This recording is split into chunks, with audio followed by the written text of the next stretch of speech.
If you want to run off to the middle of nowhere and start a farm, but don't want to give up the comforts of your modern life, Stardew Valley is here for your simple living fantasy. Welcome to Physical Review, where we look at physical releases of games, movies, and much more. On this episode, we look at the once digital-only Stardew Valley. Because of the retro pixel art style of the game, this is definitely a game that needs a physical release. There are 3 physical releases, 2 of which are very different collector's editions, both confusingly called the Collector's Edition.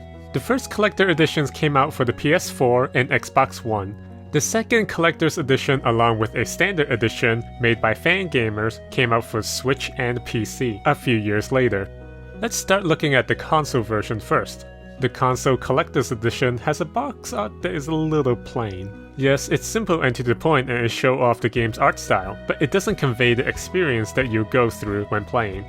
Stardew Valley is not just a farming sim, which this box would have been perfect for, but it is a game about rebuilding a community and starting a rich life with idyllic simplicity and a dash of adventure sprinkled in.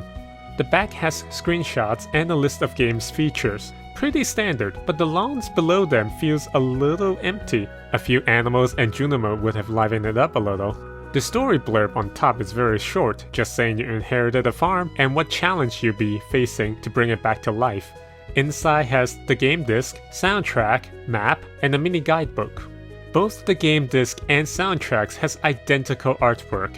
If the box art was different, then this design would have been perfect for the game disc. Having identical art on the soundtracks feels lazy. There are so many colorful characters and creatures from the game that would have been perfect for a soundtrack. The map is illustrated in a pen and watercolor style. It feels like someone from town made it because the town is too small to ever receive an official map. It is charming, a charm that is shared by the mini guidebook. The guidebook, which is basically a manual, has a more clean art style while retaining the charm of the hand-drawn map. The art they use on the cover should have been the box art, since it conveys the wholesome emotion the game expresses much better than just a screenshot. Inside there are screenshots for UI navigation. While most game uses a picture or just line art of the controller, they went the extra mile to make it into watercolor. All the other graphics in the manuals are in the painterly art style. The rest of the content in this manual is about starting your farm and the various characters you encounter.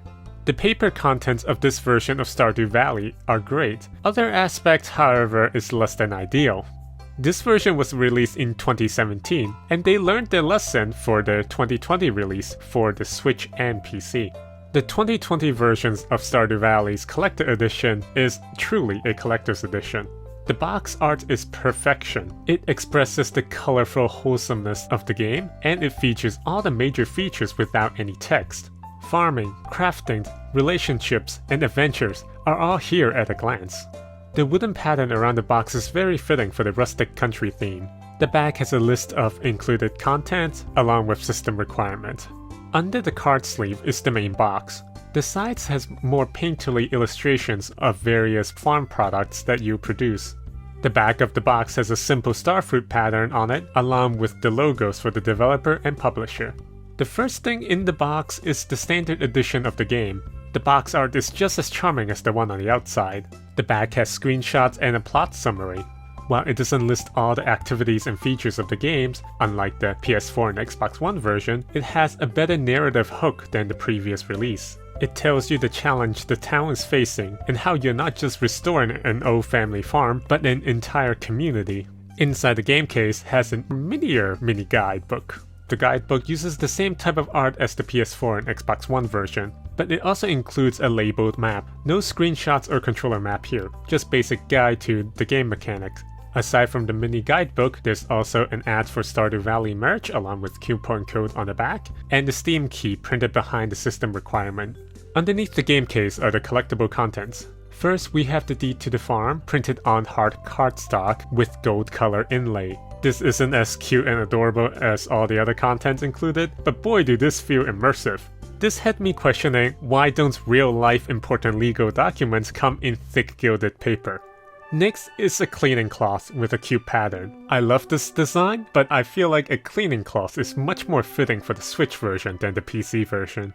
The little comic book is beautifully illustrated. It doesn't impact the narrative of the game. It is just a short side story about the little tunable magical creature that is found in certain places of the game. Next is a laser woodcut pin with high quality print on it. It features a few produces and a little Junimo mapping. Again, very adorable. Lastly is the wooden standee. Man, how many times can I use the word adorable, cute, or just perfect in this review? It is very appreciated that these are made of laser cut wood sourced from a sustainable farm. It would have probably been cheaper on their part to make this out of acrylics, but using wood in this display makes an emotional connection between you, the player, and the game world. Stardew Valley is a sweet and wholesome game. Not too many games can claim to that, and it is even more rare to have a game's packaging and in-box content that match it. The Fangamer's release of the Standard and Collector's Edition does this well. There's no doubt that many of you watching may already have purchased the digital version of the games. The original price is pretty affordable, and on Steam it goes on sale a lot. But if you already have sunk in over 100 hours into the game, then you clearly need to show the world and the game developer, Concerned Ape, how much you love the game with the Fangamer's Collector's Edition. Give the Steam code inside to a friend so they can join you on your farm if you get the PC version. The previous console versions for the PS4 and Xbox One also has some value. While the box art is underwhelming, it does contain a physical CD soundtrack and a map poster.